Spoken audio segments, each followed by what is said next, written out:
Indo British advanced pain clinic నొప్పి మాయం surgery దూరం ఫర్ అపాయింట్మెంట్స్ 9155515563.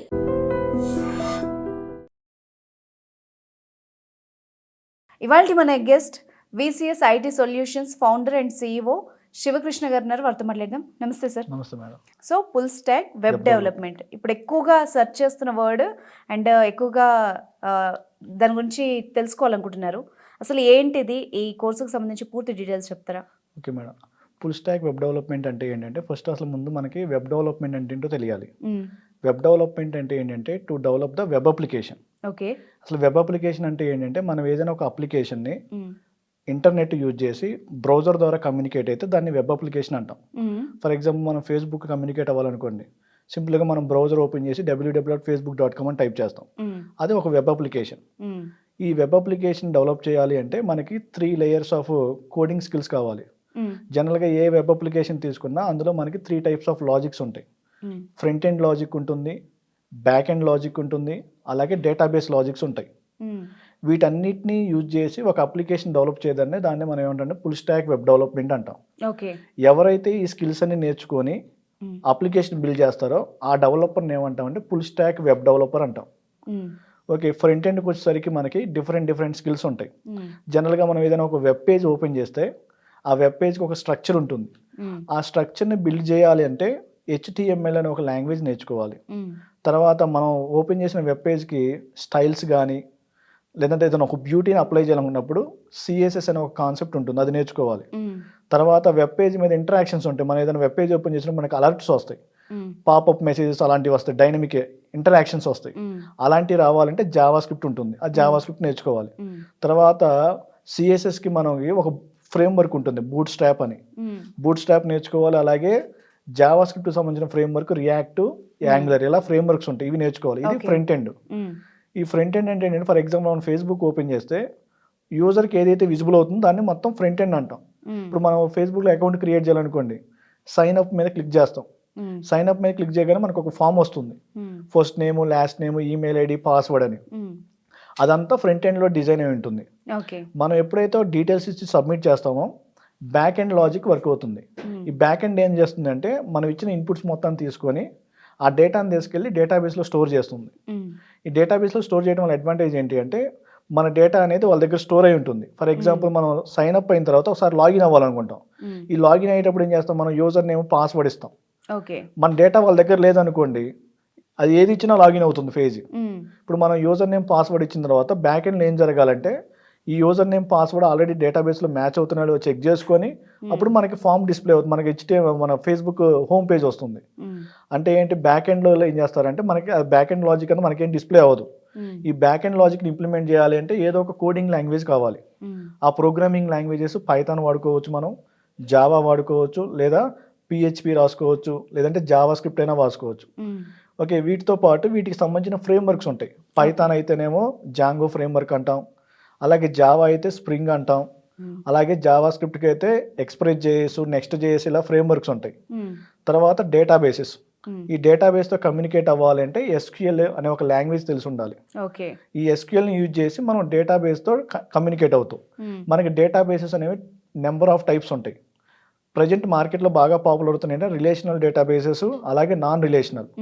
రిలేషనల్కి వచ్చేసరికి మనకి ఒరాకిల్ డేటాబేస్ ఉంటుంది, అలాగే MySQL ఉంటుంది, అలాగే మైక్రోసాఫ్ట్ SQL సర్వర్, ఏదో ఒక డేటాబేస్ సర్వర్ కావాలి మనకి. అలాగే నాన్ రిలేషనల్ అనుకోండి, అంటే రిలేషనల్లో మనకి డేటా అనేది టేబులర్ ఫార్మేట్లో స్టోర్ అవుతుంది. అదే నాన్ రిలేషనల్ అనుకోండి, డేటా అనేది మనకి గ్రాఫ్స్ కానీ లేకపోతే డాక్యుమెంట్ ఫార్మేట్లో కానీ స్టోర్ అవుతుంది. ఈ నాన్ రిలేషనల్లో బాగా పాపులర్ అవుతున్న డేటాబేస్ MongoDB. అంటే మనకి ఒక MongoDB తెలిసి ఉండాలి, అలాగే ఒక రిలేషనల్ డేటాబేస్ తెలిసి ఉండాలి, అలాగే ఫ్రంట్ ఎండ్, అలాగే బ్యాక్ ఎండ్, ఇవన్నీ యూజ్ చేసుకొని మనం ఒక అప్లికేషన్ డెవలప్ చేయడాన్ని మనం ఏమంటాం అంటే ఫుల్ స్టాక్ వెబ్ డెవలప్మెంట్ అంటాం. ఈ అప్లికేషన్ ఎవరైతే డెవలప్ చేస్తారో వాళ్ళని ఫుల్ స్టాక్ వెబ్ డెవలపర్ అంటాం. ఓకే. నెక్స్ట్ మనకి మార్కెట్లో different full stack development jobs ఉన్నాయి. పైథాన్ ఫుల్ స్టాక్ అంటాం, జావా ఫుల్ స్టాక్ అంటాం, అలాగే మెన్ స్టాక్ అంటాం, మీన్ స్టాక్ అంటాం. ఇప్పుడు మన ఎగ్జాంపుల్ మనం పైథాన్ ఫుల్ స్టాక్ నేర్చుకున్నాం అనుకోండి, ఈ పైథాన్ ఫుల్ స్టాక్ నేర్చుకోవాలంటే మనకి ఫ్రంట్ ఎండ్లో జావా స్క్రిప్ట్ వాడుకుంటాం, బ్యాక్ ఎండ్కి వచ్చేసరికి పైథాన్కి సంబంధించిన జాంగో ఫ్రేమ్ వర్క్ ఉంటుంది, డిజాంగో అంటాం. ఓకే. జాంగో వెబ్ ఫ్రేమ్వర్క్ నేర్చుకొని మనం వెబ్ అప్లికేషన్ బిల్డ్ చేస్తాం. ఒక్క జాంగోనే కాదు, డిఫరెంట్ ఫ్రేమ్వర్క్స్ ఉన్నాయి. బాగా పాపులర్ అవుతుంది అంటే జాంగో ఫ్రేమ్వర్క్. అలాగే మనం జావాతో ఫుల్ స్టాక్ వెబ్ డెవలప్మెంట్ చేయాలనుకున్నప్పుడు బ్యాక్ ఎండ్లో జావా వాడుకొని జావాకి సంబంధించిన ఫ్రేమ్వర్క్ వాడుకుంటాం. స్ప్రింగ్ కానీ హైబర్నెట్ కానీ ఏదో ఒక ఫ్రేమ్వర్క్ వాడుకుంటాం. అలా కాదు, నాకు ఫ్రంట్ ఎండ్ ఒక లాంగ్వేజ్, బ్యాక్ ఎండ్ ఒక లాంగ్వేజ్ కాకుండా ఒక లాంగ్వేజ్ని నేను ఫ్రంట్ ఎండ్ బ్యాక్ ఎండ్ వాడుకోవాలనుకున్నప్పుడు మనం మెన్ స్టాక్ కానీ మీన్ స్టాక్ కానీ వెళ్తాం. ఈ మెన్ స్టాక్ అంటే ఏంటంటే mango DB, Express JS, React JS, Node JS. ఇక్కడ ఫ్రంట్ ఎండ్ బ్యాక్ ఎండ్ వచ్చేసరికి మనం జావా స్క్రిప్ట్ వాడతాం. అంటే జావా స్క్రిప్ట్ మనం ఫ్రంట్ ఎండ్లో వాడుకోవచ్చు, బ్యాక్ ఎండ్లో వాడుకోవచ్చు. అలాగే మీన్ స్టాక్ అంటే ఏంటంటే mango DB, Express JS, Angular JS వాడతాం. ఇక్కడ మెన్లోనేమో రియాక్ట్ వాడుకుంటాం, ఇక్కడ మీన్లోనేమో యాంగులర్ జేఎస్ వాడతాం. ఈ రెండింటికి బ్యాక్ ఎండ్ లాంగ్వేజ్ జావా స్క్రిప్టే వాడతాం. ఓకే, ఇక్కడ శాలరీస్ కూడా డిఫరెంట్గా ఉంటాయి. పైథాన్ ఫుల్ స్టాక్ డెవలప్మెంట్కి ఒక రేంజ్ శాలరీస్ ఉంటాయి, జావా ఫుల్ స్టాక్ డెవలప్మెంట్ వాళ్ళకి ఒక రేంజ్ ఆఫ్ శాలరీస్ ఉంటాయి, అలాగే మెన్ స్టాక్ మీన్ స్టాక్ వాళ్ళు కూడా ఒక రేంజ్ ఆఫ్ శాలరీస్ ఉంటాయి. ఓకే, ఎవరైతే నాకు ఒక కోడింగ్ లాంగ్వేజ్ని నేను ఫ్రంట్ టు బ్యాక్ వాడుకోవాలనుకున్నప్పుడు మెన్ కానీ మీన్ కానీ ఈ రెండింటిలో ఏదో ఒకటి సెలెక్ట్ చేసుకోవచ్చు. లేదు నేను పైథాన్ వాడుకున్నప్పుడు పైథాన్ ఫుల్ స్టాక్, లేదా జావా అయితే జావా ఫుల్ స్టాక్. ఎవరికి అసలు కోడింగ్ నాలెడ్జ్ లేకపోతే పైథాన్ ఫుల్ స్టాక్ నేర్చుకోవడం చాలా బెటర్. అంటే పైథాన్లో కోడింగ్ అనేది కొంచెం తక్కువ ఉంటుంది. మనం జావాతో పోల్చుకుంటే అంత సింటాక్సెస్ కానీ అవి ఏమి ఉండవు. ప్లస్ మీరు పైథాన్ నేర్చుకుంటే ఫ్యూచర్లో మనం market trending domains like as artificial intelligence కానీ, డేటా సైన్స్ కానీ, డేటా అనలిటిక్స్ కానీ ఇలా మూవ్ అవుతున్నప్పుడు కూడా పైథాన్ యూజ్ అవుతుంది అక్కడ కూడా. అందుకని మ్యాక్సిమం బెస్ట్ చాయిస్ ఏంటంటే పైథాన్ ఫుల్ స్టాక్ నేర్చుకోవడం. ఓకే, ఈ పైథాన్ ఫుల్ స్టాక్ నేర్చుకోవాలి అంటే మినిమం 5 to 6 months టైం. అంటే ఏ ఫుల్ స్టాక్ నేర్చుకోవాలనుకున్నా 5 to 6 months పడుతుంది. ఈ 5 to 6 months full stack web development course అయిపోయిన తర్వాత మనం ఓన్గా ప్రాజెక్టులు బిల్డ్ చేసుకోవాలి. ఆ ప్రాజెక్ట్ బిల్డ్ చేసుకొని ఇంటర్న్షిప్ లాగా చేసుకుంటే ఇది చాలా బాగుంటుంది. ఫ్రెషర్స్కి అయితే కంపల్సరీగా ఇంటర్న్షిప్ చేసుకుంటే కొంచెం ఆపర్చునిటీస్ ఎక్కువ ఉంటాయి. అదే ఎక్స్పీరియన్స్ వాళ్ళు అనుకోండి, ఇంటర్న్షిప్ అవసరం లేదు, ఆల్రెడీ వాళ్ళు వర్కింగ్ కాబట్టి ఈ ఫుల్ స్టాక్ డెవలప్మెంట్ నేర్చుకొని వాళ్ళ కెరీర్ ఈజీగా స్విచ్ అవ్వచ్చు. ఓకే, సో కెరియర్ వైజ్ ఎలా ఉంటుంది అంటే జాబ్స్ వాళ్ళకి ఎలా ఉంటాయి అండ్ శాలరీస్ ఎలా ఉంటాయి, ఫ్రెషర్స్కి అయితే ఎలా ఉంటాయి, సీనియర్స్కి అయితే ఎట్లా ఉంటాయి? ఓకే, ఈ ఫుల్ స్టాక్ వెబ్ డెవలప్మెంట్ నేర్చుకుంటే ఇక్కడ మనకి జాబ్ రోల్స్ వచ్చేసరికి 3 జాబ్ రోల్స్ ఉంటాయి. అంటే ఒకసారి మనం ఫుల్ స్టాక్ వెబ్ డెవలప్మెంట్ నేర్చుకుంటే 3 జాబ్స్కి అప్లై చేసుకోవచ్చు. ఫ్రంట్ ఎండ్ డెవలపర్గా అప్లై చేసుకోవచ్చు, బ్యాక్ ఎండ్ డెవలపర్గా అప్లై చేసుకోవచ్చు, లేదా ఫుల్ స్టాక్ వెబ్ డెవలపర్గా కూడా అప్లై చేసుకోవచ్చు. ఫ్రంట్ ఎండ్ డెవలపర్గా జాబ్ వచ్చింది అనుకోండి, శాలరీస్ కొంచెం తక్కువ ఉంటాయి. అదే బ్యాక్ ఎండ్ డెవలపర్గా అయితే ఫ్రంట్ ఎండ్ మీద పోల్చుకుంటే కొంచెం ఎక్కువ ఉంటాయి.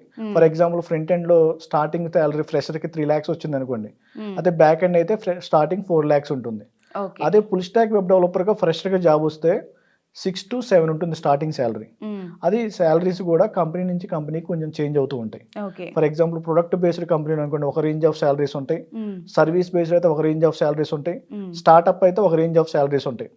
అలాగే ఈ శాలరీస్ కూడా లొకేషన్ మీద కూడా డిపెండ్ అయి ఉంటాయి.